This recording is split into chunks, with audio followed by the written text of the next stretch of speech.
Hello channel NITT viewers, I am DS, your psychologist, and welcome to another episode on channel NITT. So this is another Tarot and MBTI crossover episode, and we are going to feature the INFJ, which corresponds to the Queen of Cups.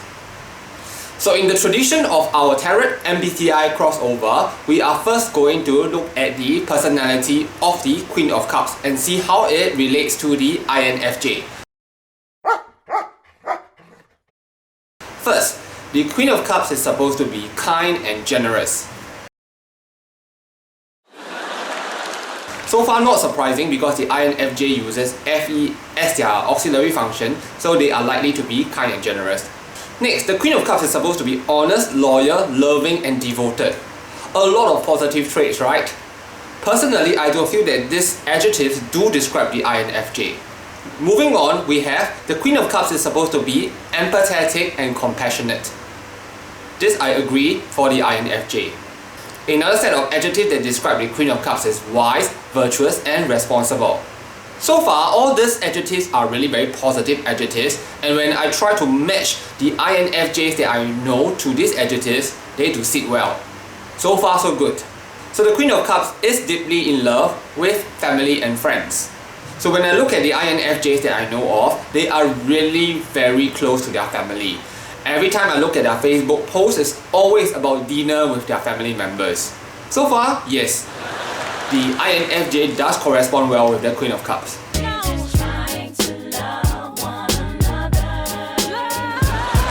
Next, the Queen of Cups is supposed to be creative, imaginative, and has high intuitive abilities.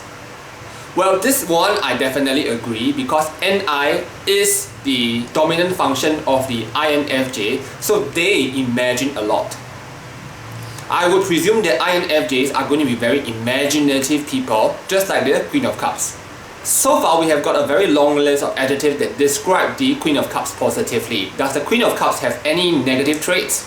So I'm going to list 3 negative traits of the Queen of Cups, but actually they're not really that negative.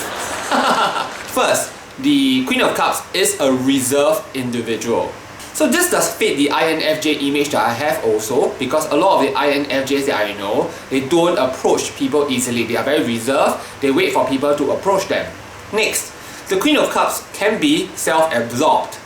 Does this describe the INFJ? Yes, I do think so. The INFJ can be caught in their own dreamland, in their own imagination, and they don't pull themselves out.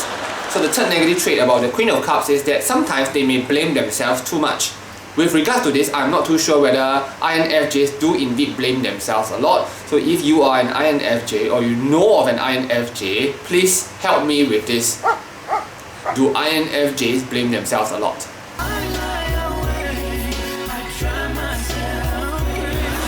So far, I think that the resemblance between the Queen of Cups and the INFJ is really high.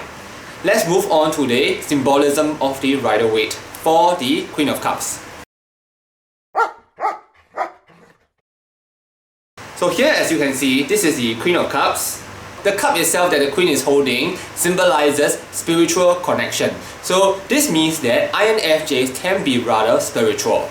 So there is at least one INFJ that I know of that I would describe as rather spiritual. For the other INFJs, I know them not as closely, even though one of the INFJs that I know of is my niece.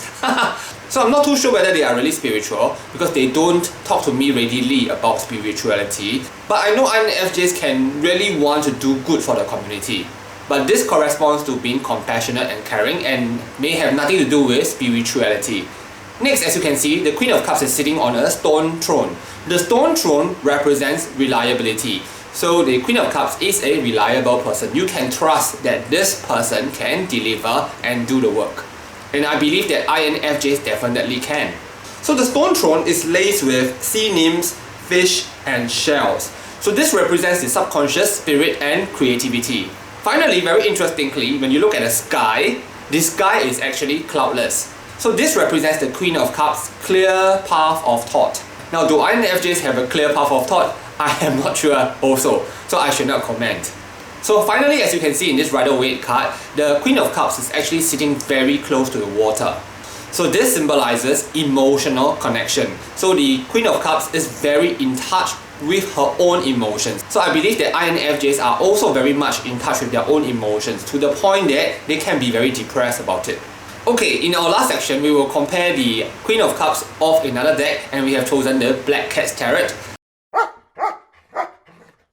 As you can see in the Black Cat's Tarot, the Queen of Cups is really a very interesting individual. The Queen of Cups has a throne, but she's not at her throne. She's leaning against a tree and looking at the sky and the stars through her telescope. So the Queen of Cups here is really lost in imagination and lost in the wonder of the universe. So to the Queen of Cups, the universe is so amazing. It is true that INFJs may have inside them a sense of childlike wonder about things that happened.